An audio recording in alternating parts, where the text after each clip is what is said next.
Hello friends, welcome to our channel. हमारे पुराने viewers को तो पता ही है, नए व्यूअर्स के लिए बता दूं, हम इस चैनल पे बहुत ही शॉर्ट और सिंपल तरीके से चार्ट्स की टेक्निकल एनालिसिस करते हैं। हम यहाँ पे ना ही बहुत बड़े बड़े वर्ड्स का यूज़ करते हैं और ना बहुत ज़्यादा इंडिकेटर यूज़ करते हैं। हम कोशिश करते हैं कि पूरे ही सिंपल तरीके से चार्ट्स को अच्छे से हम समझा सकें। अगर आप लोगों को इस तरह का एनालिसिस पसंद आता हो तो तुरंत हमारे चैनल को सब्सक्राइब कर दें। चलिए बात करते हैं हमारे आज के वीडियो के बारे में। आज हम बात करने वाले हैं हमारे स्टॉक ऑफ द वीक के बारे में।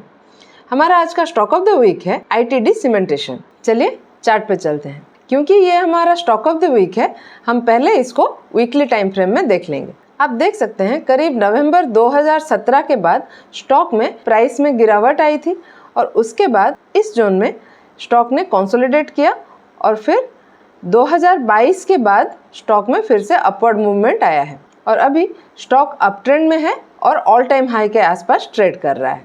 इस जगह पे अगर मैं एक रेक्टेंगल ड्रॉ करूं तो आप देख सकते हैं ये जो जोन है स्टॉक के लिए एक बहुत ही पुराना रेजिस्टेंस था। ये जो 230 के लेवल का ये जो जोन है ये स्टॉक के लिए एक मेजर रेजिस्टेंस था और करीब 6 साल के बाद 2023 में स्टॉक ने ये रेजिस्टेंस को तोड़ के ब्रेकआउट दिया और उसके बाद स्टॉक में ऑलरेडी रिटेस्ट आ चुका है। और जैसे कि मैंने बताया स्टॉक अभी ऑल टाइम हाई के आसपास ट्रेड कर रहा है। यहाँ पे अगर RSI की बात करें तो आप देख सकते हैं स्टॉक में जब से अप ट्रेंड आया है उसके बाद से RSI रेगुलरली 60 से ऊपर ही ट्रेड कर रहा है। उसके बाद से RSI रेगुलरली 60 के ऊपर ही रह रहा है। एक दो बार जब नीचे आया वो भी 58-59 के पास से ही वापस ऊपर चला गया है। यहाँ पे अगर मैं 20 डे EMA को प्लॉट करूं तो आप देख सकते हैं स्टॉक कंटिन्यूअसली 20 डे EMA के ऊपर ही सपोर्ट ले रहा है और अभी भी स्टॉक में जो मूवमेंट है वो 20 डे EMA के ऊपर ही बन रही है। अभी चलिए चार्ट को डेली टाइम फ्रेम में देख लेते हैं। डेली टाइम फ्रेम में मैं अगर यहाँ पे एक ट्रेंड लाइन ड्रॉ करूँ तो आप देख सकते हैं ये लाइन को stock as a resistance trade कर रहा था ये सब जगह पे और यहाँ पे स्टॉक में ब्रेकआउट आ गया है और फिर स्टॉक ने इसी ट्रेंड लाइन के ऊपर एग्जैक्टली रिटेस्ट किया है। चलिए अभी इसमें भी RSI को चेक कर लेते हैं। यहाँ पे भी आप नोटिस करेंगे जो स्टॉक का पैटर्न है वो सिमिलर पैटर्न RSI में भी हमको देखने को मिल रहा है। यहाँ पे जब प्राइस में गिरावट आया है उस समय RSI भी 40 से नीचे चला गया था और फिर जब ये डिप आया इस पॉइंट पे आप देखेंगे RSI भी 40 से नीचे चला गया था और फिर उसके बाद RSI में V शेप रिकवरी हुआ है और जैसे जैसे स्टॉक इधर ऊपर चलने लगा यहाँ भी RSI ऊपर चलने लगा है। पहले 40 को सपोर्ट लेके ऊपर चला फिर 50 को और अभी ब्रेकआउट के समय RSI 60 को सपोर्ट लेके ऊपर चल रहा है। और ये जो रेंज शिफ्ट हो रहा है RSI में ये हमको बता रहा है कि स्टॉक में अभी स्ट्रेंथ गेन हो रहा है। यहाँ पे हम एक और चीज़ भी नोटिस करेंगे। आप देख सकते हैं मैं अगर यहाँ से पाथ ड्रॉ करूँ तो आप देखिए यहाँ पे एक पैटर्न बन रहा है। ये जो पैटर्न है हम इसको इन्वर्स हेड एंड शोल्डर का पैटर्न बोलते हैं और यहाँ पे अगर आप देखेंगे ये जगह पे ये जो इन्वर्स हेड एंड शोल्डर का पैटर्न बन रहा था इससे भी स्टॉक में ब्रेकआउट होके रिटेस्ट हो गया है। चलिए अभी बात कर लेते हैं हम ये स्टॉक में एंट्री कैसे प्लान करेंगे।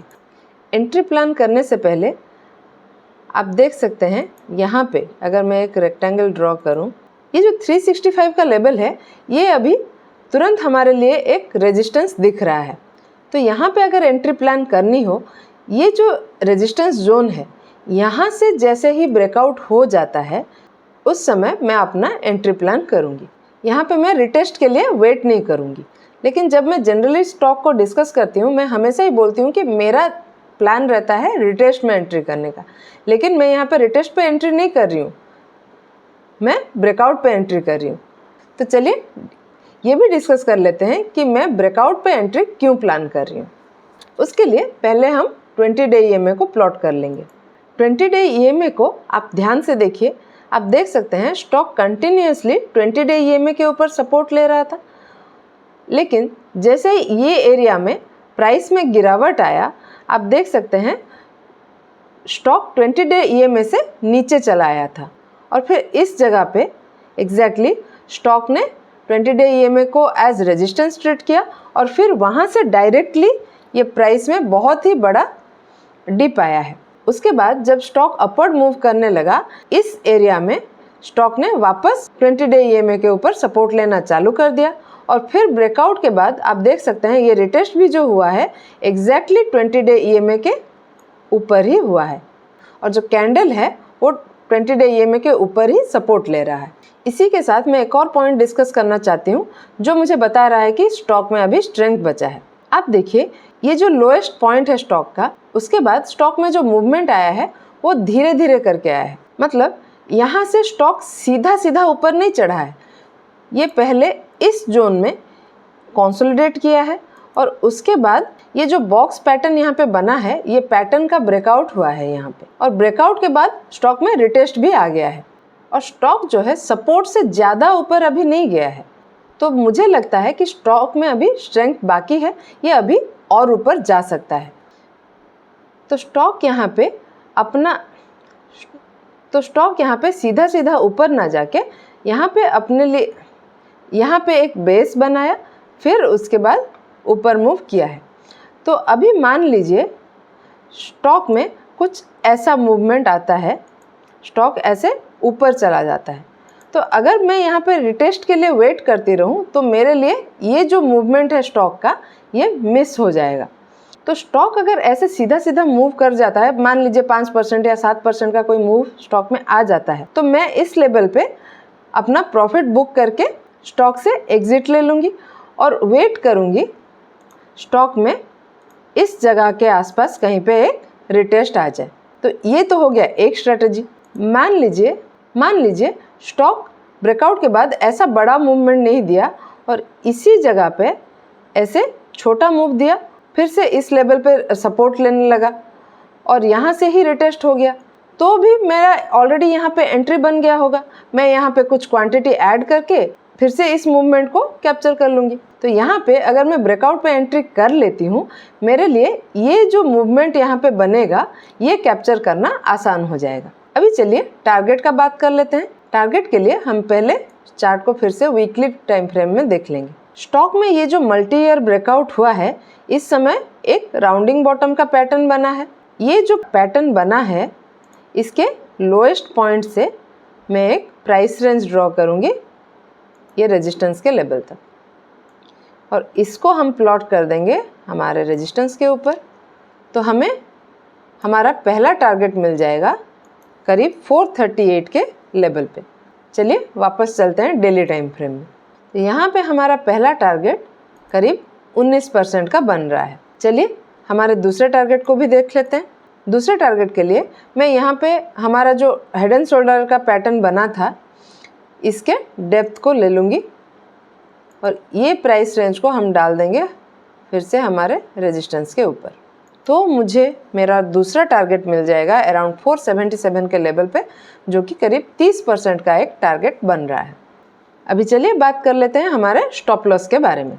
इस स्टॉक में फ़िलहाल कोई एग्जैक्ट स्टॉप लॉस प्लान तो नहीं कर सकते, लेकिन क्योंकि मैं यहाँ पे ब्रेकआउट पे एंट्री प्लान कर रही हूँ, तो ये जो हमारा 337 का लेवल है, इसी कैंडल के नीचे ये जो 337 का लेवल है, इसके नीचे मैं अपना स्टॉप लॉस प्लान कर लूँगी।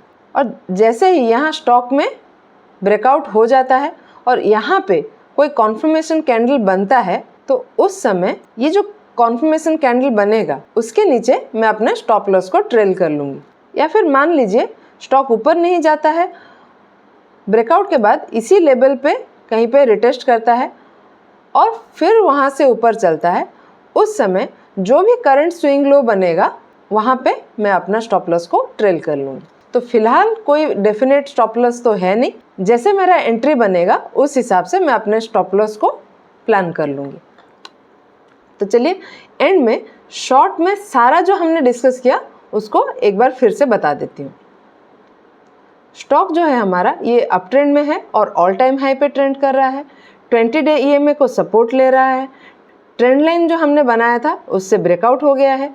हेड एंड शोल्डर पैटर्न से ब्रेकआउट हो गया है और ये जो बॉक्स का कंसोलिडेशन था वहाँ से भी ब्रेकआउट हो गया है और स्टॉक ने ऑलरेडी रिटेस्ट कर लिया है। RSI भी 60 से ऊपर ही चल रहा है। तो ये सारे पॉइंट्स मेरे लिए बहुत ही कन्विंसिंग है, तो मैं यहाँ पे ब्रेकआउट पे अपनी एंट्री प्लान कर रही हूँ और अकॉर्डिंगली अपने टारगेट और स्टॉप लॉस को प्लान कर रही हूँ। लेकिन यहाँ पे अगर आप कोई अपना ट्रेड प्लान करना चाहते हैं, उससे पहले अपने एडवाइज़र से बात कर लें या फिर खुद की एनालिसिस खुद कर लें। वीडियो कैसा लगा हमको कमेंट में लिख के ज़रूर बताइएगा। अगर पसंद आया हो तो वीडियो को लाइक और चैनल को सब्सक्राइब करना मत भूलिएगा। ऐसे ही और इन्फॉर्मेटिव चार्ट एनालिसिस के साथ मिलते हैं अगले वीडियो में। Thank you.